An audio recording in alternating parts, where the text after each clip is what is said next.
Back at it. 2002 Chevy Tahoe.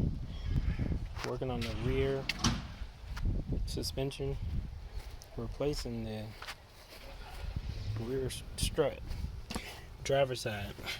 You have to take, well, in my case, because I had a long breaker bar, you have to take the tire, the spare tire, down to reach that nut there, because there's another bolt on the other side to access. And this little piece, this cover here, clips in with these little clips there, so you can put those back, no problem.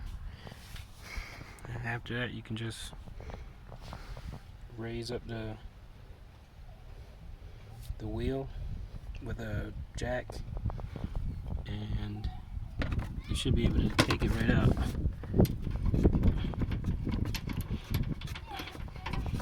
Alright, that's it.